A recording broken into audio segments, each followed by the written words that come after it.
అందరికీ నమస్కారం. ఈరోజు మనం వ్యాకరణంలోని భాషా భాగాల గురించి తెలుసుకుందాం. భాషా భాగాలు 5. మొదటిది నామవాచకం, రెండవది సర్వనామం, మూడవది క్రియ, నాలుగవది విశేషణం, ఐదవది అవ్యయం. ఈ భాషా భాగాలు మొత్తం 5. ఇందులో మొదటగా తెలిపేది నామవాచకం. నామవాచకం అంటే ఏంటిది? పేర్లను తెలిపే పదాలను నామవాచకం అని అంటారు. పేర్లు అంటే ఏంటిది?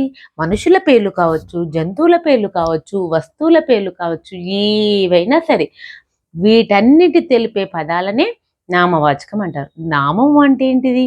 పేరు. నా పేరు సరిత అంటే నా యొక్క పేరు సరిత. ఇక్కడ పెన్స్ ఉన్నాయి. పెన్స్ కావచ్చు, స్కెచెస్ కావచ్చు, ఇవన్నీ కూడా వీటి పేర్లను తెలుపుతున్నాయి. అలాగే ఇదేంటిది? స్కేల్. ఇది దీని యొక్క పేరు. ఇలా వస్తువుల పేర్లు కావచ్చు, మనుషుల పేర్లు కావచ్చు, మనం ఇంట్లో పెంచుకునేటువంటి కుక్క, పిల్లి, ఆవు, ఇలా జంతువుల పేర్లన్నింటిని తెలిపే వాటిని నామవాచకం అని అంటారు. రెండవది సర్వనామం. సర్వనామం అంటే ఏంటిది? పేర్లకు బదులుగా వాడే పదాలను సర్వనామం అంటారు. పేరుకు బదులుగా అంటే ఏంది? ఇప్పుడు నేను సరిత అని మీకు ఎంతమందికి తెలుసు, కొంతమందికి తెలుసు, కానీ అందరికి తెలియదు కదా. తనని పిలవండి, ఆమెను పిలవండి, లేదా అతన్ని పిలవండి, ఆయన్ని పిలవండి అంటారు. అంటే పేరుకు బదులుగా పిలుస్తున్నారు కాబట్టి వాటిని సర్వనామంలో అంటారు. అది, వారు, వీరు, అతను, ఇతడు, వారందరూ, వీరందరూ, వాళ్ళు, వీళ్ళు, ఇలా వచ్చే వాటన్నింటిని కూడా సర్వనామం అని అంటారు. క్రియ. మూడవది ఏంటిది? క్రియ.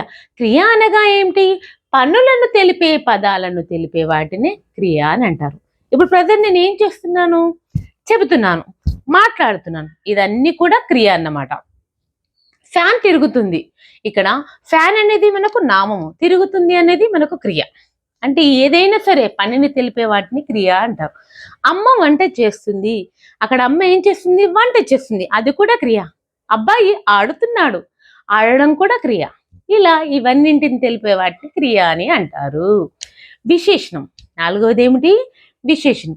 విశేషణం అనగా నామవాచకముల సర్వనామాల యొక్క గుణగణాలను తెలిపే వాటిని విశేషణం అంటారు.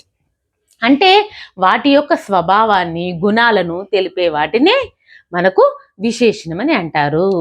ఎగ్జాంపుల్, వేపకాయ ఎలా ఉంటుంది? చేదుగా ఉంటుంది. కాకరకాయ ఎలా ఉంటుంది? చేదుగా ఉంటుంది. ఎందుకంటే వాటి యొక్క గుణం, స్వభావం అలాంటిదే కాబట్టి. ఏనుగు పెద్ద జంతువు. ఏనుగు ఎలక పిల్లలాగా ఉంటుందా? లేదు కదా, పెద్దగా ఉంటుంది. కాబట్టి ఇక్కడ పెద్ద, చేదు ఇవన్నీ కూడా మనకు విశేషణానికి సంబంధించినటువంటి పదాలు. ఓకేనా? లాస్ట్ వన్ అవ్యయం. అవ్యయం అనగా ఏంటిది?